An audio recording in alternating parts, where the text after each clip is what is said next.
Hello बच्चों, good morning बच्चों। मैं शिल्पा विश्वकर्मा और अर्चना वैद्य teacher, standard 6 A and B, subject भूगोल, टॉपिक पृथ्वी और रेखाजाल, जोगलेकरवाड़ी मनप्पा हिंदी शाला क्रमांक 1 की दोनों शिक्षिकाएं हैं। बच्चों, आज हम भूगोल में पृथ्वी और रेखाजाल में अक्षांश रेखाओं के बारे में पहले जानकारी प्राप्त करेंगे।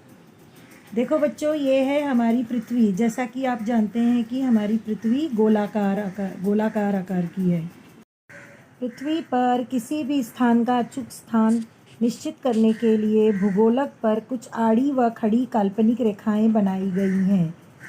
आड़ी रेखाओं को अक्षांश रेखाएं व खड़ी रेखाओं को देशांतर रेखाएं कहते हैं। सबसे पहले हम अक्षांश रेखा किसे कहते हैं यह देखेंगे। अक्षांश रेखाएं काल्पनिक वृत्ताकार एवं आड़ी रेखाएं हैं। अक्षांश रेखाएं कोणीय दूरी मापकर खींची जाती है, इसलिए इनके मूल्य अंश में बताए जाते हैं। इन मूल्यों को अक्षांश कहते हैं। सभी रेखाएं एक दूसरे के समानांतर होती हैं।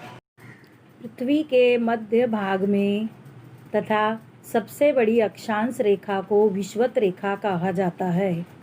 विषुवत रेखा 0 अक्षांश की होती है, इसलिए विषुवत रेखी प्रतल से अक्षांशों के कोण की गणना की जाती है। यह सबसे बड़ी अक्षांश रेखा है। पृथ्वी के 2 समान भाग करने वाली अक्षांश रेखाएं एक अंश विषुवत रेखी प्रतल से अक्षांशों के कोण की गणना की जाती है।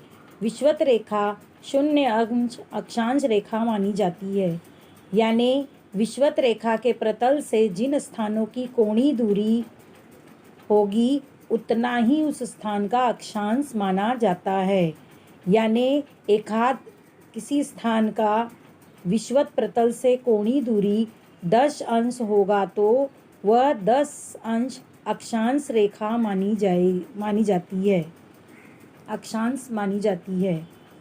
वैसे ही अगर 90 अंश तक का कोणीय अंतर अनुसार निश्चित किया हुआ है, जैसे उत्तरी गोलार्ध में अक्षांश निश्चित किया गया है, उसी तरह दक्षिणी गोलार्ध में अक्षांश निश्चित किया गया है। अब कुछ महत्व के घटकों की जानकारी प्राप्त करेंगे। यह है पृथ्वी का केंद्र, पृथ्वी का अक्ष, अक्षीय कोण, विषुवत रेखा, विषुवत रेखी प्रतल। ये देखो, 0 अंश विषुवत वृत्त से 90 अंश अक्षांश रेखा तक 1 अंश के अंतर पर कुल 90 अक्षांश रेखाएं उत्तर गोलार्ध में हैं। वैसे ही 90 अंश अक्षांश रेखाएं दक्षिणी गोलार्ध में हैं। इस प्रकार सभी मिलकर एक विषुवत रेखा उत्तर गोलार्ध के 90 और दक्षिण गोलार्ध के 90, ऐसी सभी अक्षांश रेखाएं मिलाकर कुल 181 अक्षांश रेखाएं पृथ्वी पर है। पृथ्वी पर प्रत्येक 1 अंश की दूरी पर एक अक्षांश रेखा, इस प्रकार कुल 181 अक्षांश रेखाएं खींची जा सकती हैं।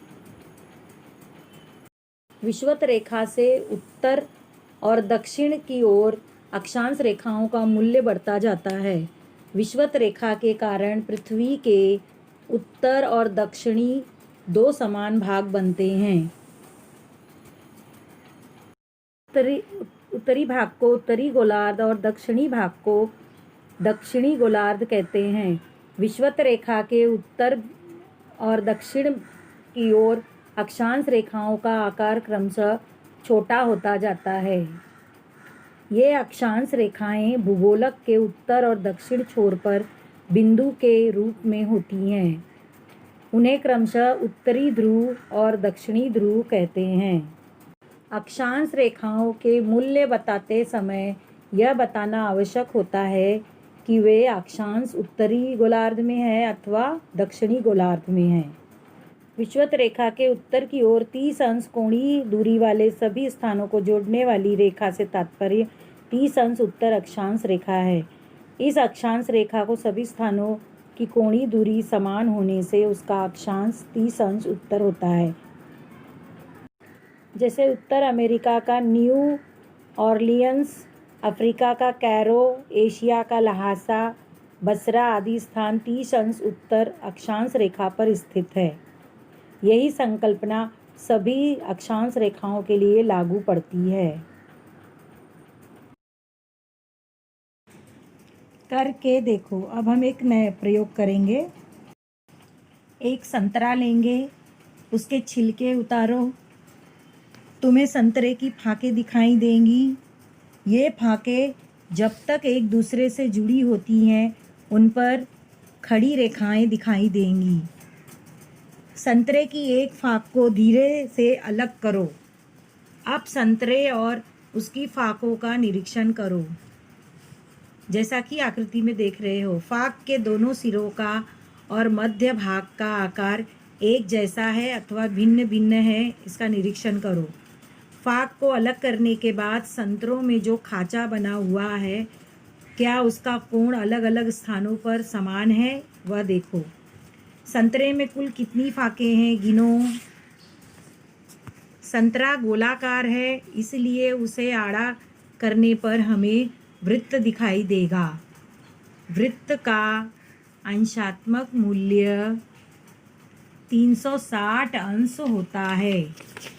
पृथ्वी के संदर्भ में भी ऐसे ही 360 अंश को विचार में लिया जाता है।